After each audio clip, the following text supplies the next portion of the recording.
What's up? It's a Thirsty Thursday. It's Rumor and Innuendo. I'm Dominic D'Angelo of AdFreeShows.com, SEScoops.com, podcast Heat Wrestling. Dang it. And I'm here with Mr. Robert Karplis, WE Creative _ish.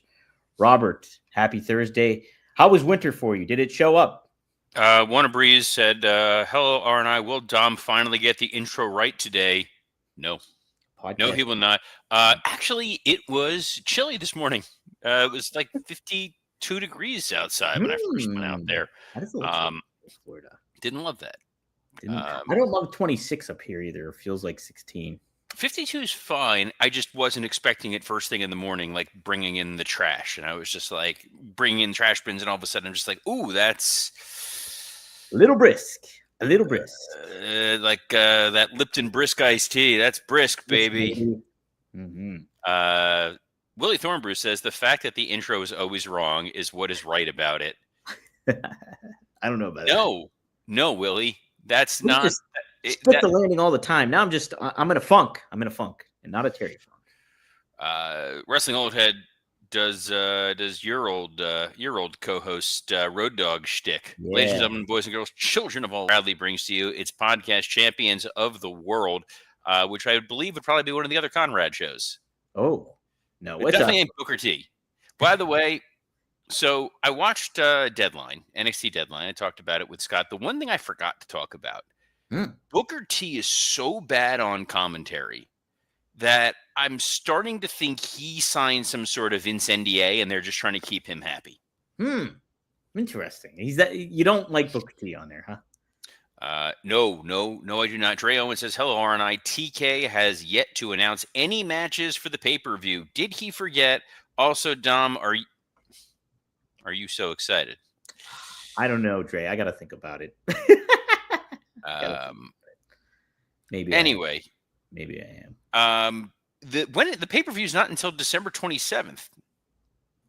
Yeah, they got a little bit of time. I think maybe Tony Khan's factoring in Christmas and the holidays. Well, it's also that's my birthday. That's the most important day of the year, Dom. Oh, is it? Yes. Well, I did not know that. Now I have to make a note. They will be in beautiful Chicago. Is that what you're doing for your birthday? Going to World's End then? No, I'll be in Manhattan. I'll be in a real city. You are going to be in Manhattan that time. Oh, nice. I'm going to be in Manhattan that weekend celebrating. Oh God, I'm at the age where I don't remember how old I am. Isn't that great when that happens? No, I used to make fun of people. They're like, "How do you not know how old you are?" And then I just paused for a minute and I had to do math in my head and realized I'll be 43. My goodness, Robert. Wrestling Old Head asks, "What do you want for Hanukkah?" I want to be able to understand this damn Continental Classic bracket. I'm starting to. It's been several years. It's slowly starting to make a little bit of sense. 8 crazy rounds, Robert, for 8 crazy nights. That's what that was what we did last year for BRCW. We did Festival of Fights. Yeah, nice. It was delightful. That's where we had MJF. Oh, yeah. The best booking of MJF all year. Ooh. And certainly the best booking of MJF for 2025. Can't wait till he's I was gonna say I can't wait till he's back.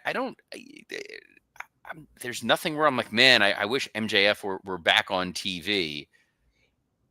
He's the Joker. He's like the Joker of Batman. You don't have a Batman right now. Did you just have to clarify what Joker you meant? Well, I didn't want to call him like a Joker like Steve Miller Band or anything like that. No confusion there. I wanted to make clear. I'm a journalist, Robert. I want to make sure I'm clear in my words. I assume that this was you were talking about Joker's Wild. See, it could have been that too. The old Jack Barry game show. Mm-hmm. Yep. Don't want to screw up with that. No, but like he doesn't have a Batman. Sorry, what was that bell? Did someone just say you were right? Like, what's going on here? What's that? I heard a little ding. Razor has a razor keychain on his collar, and that's what's hitting his dish right now. Oh, good. I was hoping there'd be more ambient noise on a Dominic D'Angelo broadcast. I brought some wind chimes. Well, speaking of things that blow, let's talk about Dynamite. Actually, no, I can't say that. Winter was coming. And there was blue and gold and guys. Speaking of winter coming and blue and gold, You already know what time it is. It's time to level up, and Blue Chew has just dropped something crazy. I'm talking next level championship belt gold plated energy. Blue Chew Gold. I love that they did the blue and the gold right now. Continental Classic. But Blue Chew Gold is the newest innovation from the #1 chewable ED brand. This ain't your grandpa's little blue pill. This is the 4-in-1 beast that's setting the gold standard for performance. We're talking 2 ingredients for blood flow to keep that rocket pumping, mixed with apomorphine and oxytocin to turn up the arousal and connection in your brain and body. And we've got a special deal for our listeners. Get 10% off your first month of Blue Chew Gold with code RUMOR. That's promo code RUMOR. Visit BlueChew.com for more details and important safety information. And we thank Blue Chew for sponsoring this episode of Rumor and Innuendo. Yeah, Blue Chew Gold, baby. Go for the. I think that's rolled gold pretzels. Oh, man, I love rolled gold pretzels. They are delicious. There's not been a better pretzel innovation. No, there really hasn't. There really hasn't. There was a short window of time. There was that Snyder's of Hanover. Snyder's is pretty good. They were good. That was a big thing for a short window of time, but that's not an everyday snack. I'm not much of a snack guy, but if I was, I would see Devin Dowling throwing out combos. This is a man who thinks that Hot Pockets are fine dining. I'm not a combo. Honey, let's get the Elios. Dre Owens earned his daily ban by saying bugles. No one's eating bugles. You put them. No, they're terrible. Maybe you put them on your finger. That's it. When the #1 thing about a food item is you can do a stupid other thing with them, it's not a good food item. Or you bite off the end and then you blow through it, beep, like a little kazoo. Wrestling Old had blown my mind with rolled gold pretzels with smoked salmon cream cheese. Chef's kiss. I actually have smoked salmon cream cheese in the fridge right now, and now I gotta get some rolled gold pretzels. Look at that. Wrestling Old Head coming up with, he's like the Emerald Lagasse of the show. And Devin Dowling saying the new croissant Hot Pockets are fire. Never was a Hot Pocket guy either, really. I'm going to miss Devin. Clearly his diet is going to kill him. Snyder's. Oh, my God. Dre went to the Snyder's plant. They have an outlet store there. What? I have been to the Snyder's of Hanover plant. Wow. Yes. It's really one of those things. It is. It's like visiting have you been to Hershey? Obviously, you've been to Hershey, I've never been to the Hershey Park or the Hershey factory. I did go to a Hershey Bears game, though. Don't you live in Pennsylvania? Yeah, but that's center of the state. Nobody goes to the center of the state, Robert. I got nothing. Either Pittsburgh or Philly. Devin Dowling said he had McDonald's for dinner last night. Yeah, it's the clock is ticking. You're in trouble, man. Good Lord. Look out for your newborn child. You have to think ahead. No, he's earning those points in the McDonald's app, and he's going to will them to his kid. Is that what's going to happen? Yes. I can't leave you much, but you're going to get a free McFlurry, assuming the machine's actually working.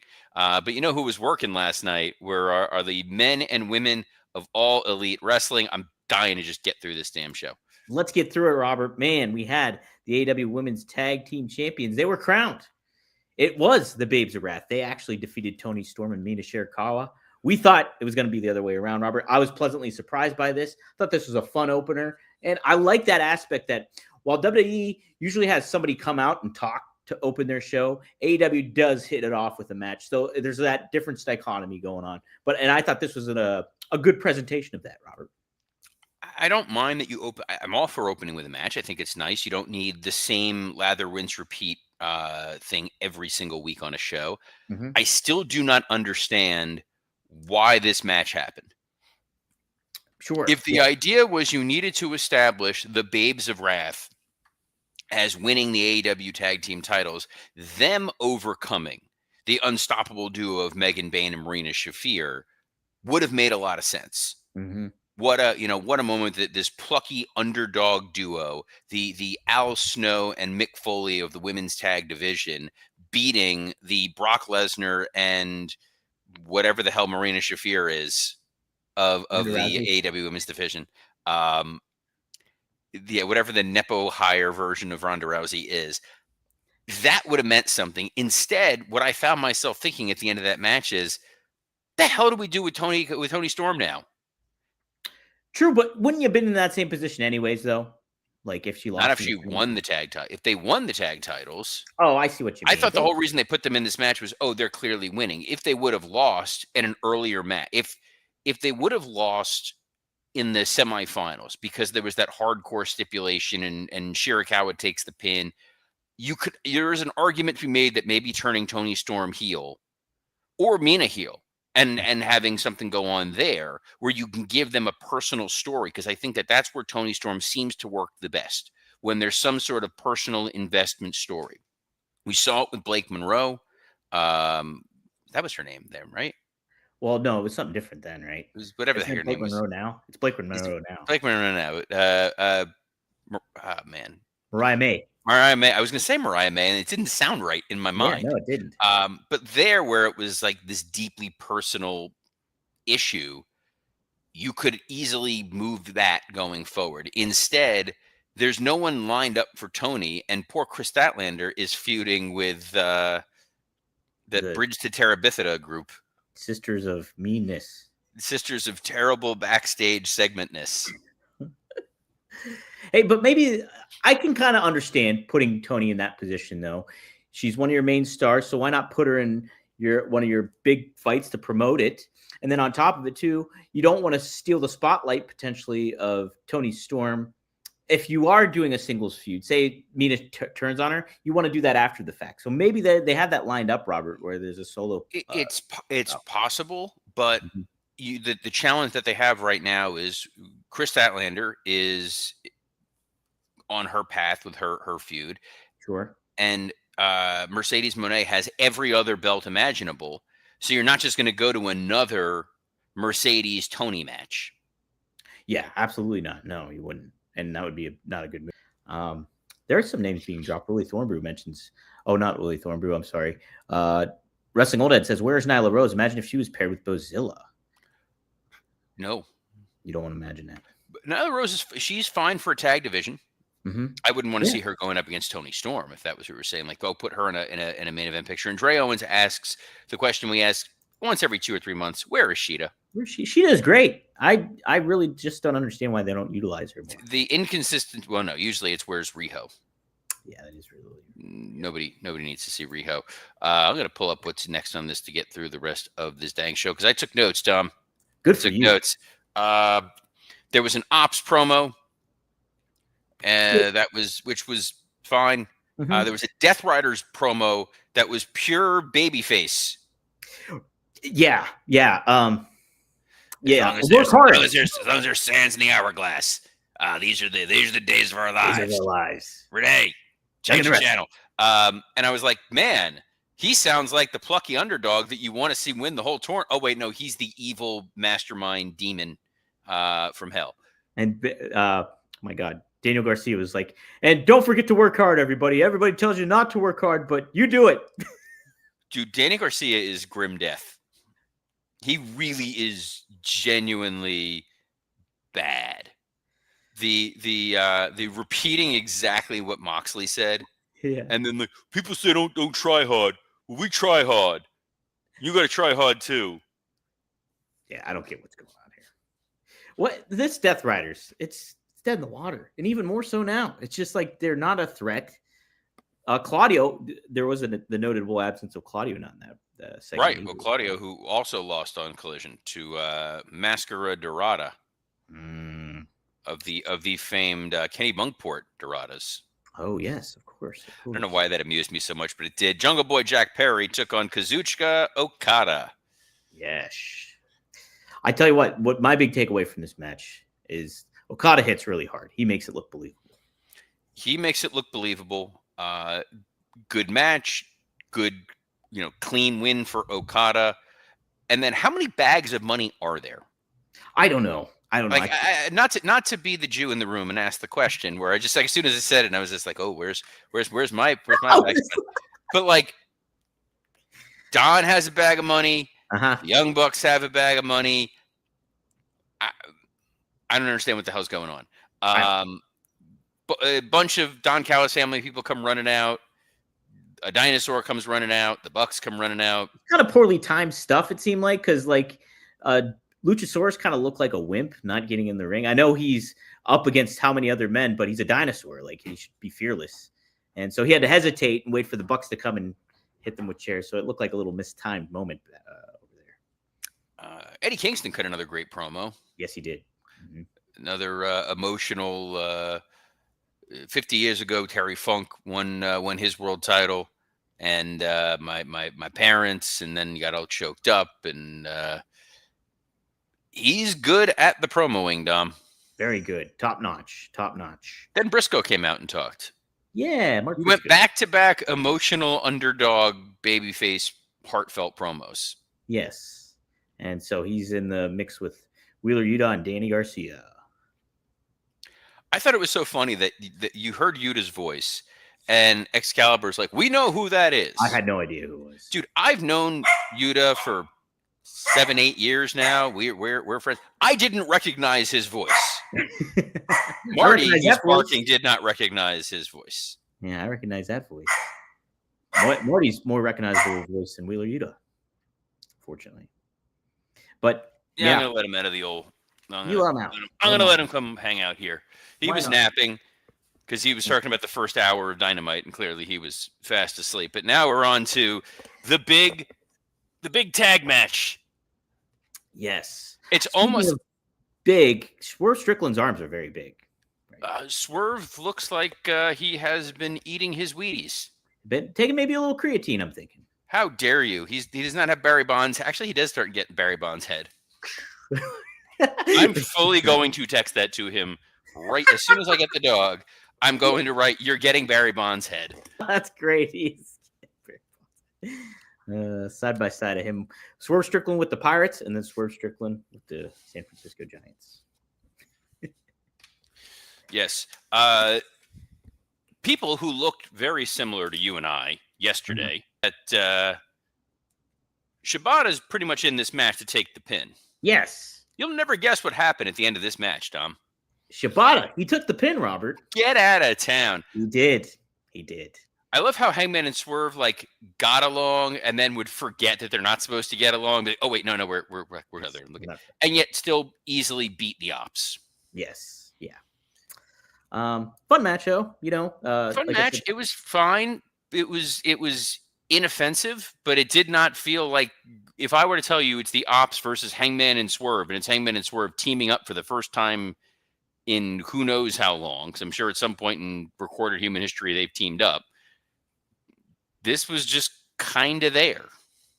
Yeah, yes, I agree. It was a good match, but and I think that was further accentuated by Hangman's promo later on. It was short, but it was just like your boilerplate Hangman promo. His promos have gotten so bad. It's the same thing. It's, I'm going to yell, and then I'm going to whisper, and I'm going to get back the title, and I'm going to put it around my waist, and I'm going to snap the belts, except it's actually Velcro. It's so, just pick a new cadence. I'm begging you. Yes. Watch something other than whatever it is that you're watching. Whatever it is you're watching. Game of Thrones, maybe he's channeling Jon Snow, because winter is coming. Well, Jon Snow was a terrible promo, and so is Hangman Adam Page. We got Kyle Fletcher versus Speedball Mike Bailey. Hey, we didn't call this one. I slept really well last night, Robert, because guess what? Speedball Mike Bailey, he won. And it was a Continental Classic match, and if his babyface is going to win in the Continental Classic, Marty, you know how he's going to win? It's going to be a fluke roll-up, the best snack available. The official sponsor of the Continental Classic is the delicious fluke roll-up. That's right. Every single the number of matches, it's like the old Survivor Series rule where only in a Survivor Series is someone going to win with a clothesline. Yes. Only in the Continental Classic is someone just going to randomly win with, he caught him with a small package over and over and over again. And guys, if you're worried about your small package, BlueChew.com promo code rumor. Yeah, Blue Chew Gold, baby. Look at dude, he is fully taken over the camera. I don't even care. I'm just letting him. Yeah, you know what? You're getting better. You're getting better insights from the dog, which he's is got fine. good camera presence. That's it. He's got better camera presence than Hangman. He's got a better camera presence than poor Kenny Omega, who I like that Kenny Omega's new character is just guy getting woken up from a nap. Yeah, remember The Office with Robert California, like James Spader? He's kind of like James Spader, Robert California. I will not let you besmirch the great James Spader by comparing him to Kenny Omega. It's just like Robert California, though. He would just like be in the office, and they just like walk through, and you're like, "Oh, there he is. What's he up to? Kind of what Kenny's doing." I also would have been like, "Hey, Kenny, remember when Jack Perry was getting the crap beat out of him earlier? Where were you? Couldn't man? I was watching those Riho matches. Loves him some Riho. Main event: Joe versus Eddie. Robert. Joe. It sounds very workmanlike. Yes, it does. Like they brought like a pail with them to wearing hard hats. Hey, Joe and Eddie are fighting outside. Hey, want to go watch it? Want to go? Thanks, Hook. What the hell was that? That was my anyway, what'd you think of this world title match, Dom? So I was thinking, okay, this is going to be a different type of match than what we saw throughout the whole card. It was. And it was more of the lane of a Samoa Joe match or an Eddie Kingston match because they did a lot of chops and slugging and trading. And I'm just like, not my cup of tea necessarily. I don't necessarily like the chop trading and all that crap, but it did fit their bill. And I did think ultimately it was a good match that conveyed who both guys are. So take that for what you will, I guess, Robert. What do you think?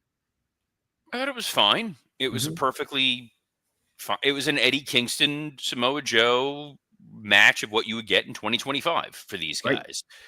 Eddie's never going to be accused of being the world's best wrestler. He's going to be kind of a clunky brawler.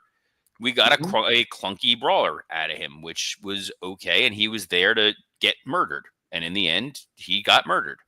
And that was fine. I was okay with it. Obviously Samoa Joe did the little hat tip to John Cena. Did you like that, or do you think that's promoting the other promotion? So I don't know about that. That doesn't bother me. Yeah. I think that it's one of those things that everybody in wrestling can go ahead and celebrate it. I don't think that there's anybody who thinks, well, because Joe did that, now people are going to go tune. I wasn't going to watch that John Cena last match, but then Samoa Joe did the little thing. So now I gotta clear my Saturday night schedule and make sure that I tune in on the cock to watch. Did you notice though? John Cena did share that image on his Instagram of Samoa Joe. I don't spend that much time. I don't use Instagram. I'm very old. Oh, that's right. Yeah, you're not an Instagram guy. No, I think the last thing from Instagram is from like many years ago. Wow. Not a thing I use. It's just I committed to Facebook, and I was just like, all right, I'll just stick with Facebook for a while, and that was fine. That's where we have the Working Stick Facebook group, by the way. If you're not a member of that, a lot of people on there say nice things about Dom. Oh, plenty of nice things. Yeah, they love me. People also pointing out that I think Monday and Tuesday's episode of Rumor and Innuendo were not available to download on podcasts, so you may want to check the audio. I mean, yesterday's. I don't think I posted yesterday, but the other two are. The latest two are. Otherwise, hold on a second. Dre Owen says Robert's still using MySpace. You know what? I never used the MySpace. You never used it? Nope. Didn't use MySpace. Didn't understand the appeal of it at the time. It's a little overwhelming. It was. It was a lot of. There was a lot of like sparkly graphic stuff and ranking your friends. And I was in college. I didn't care. And then Facebook came out, and I was like, oh, okay. Actually Facebook. I joined when I was at WWE because I had left.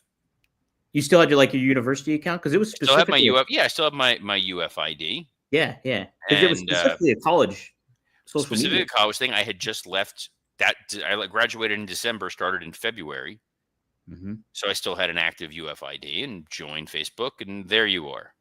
Yeah, there I am. I was clearing university. Golden Eagles, baby. Blue Chew Gold. Promo code Rimmer. How about that, Tom? Any other final thoughts, takeaways from this show, Dynamite?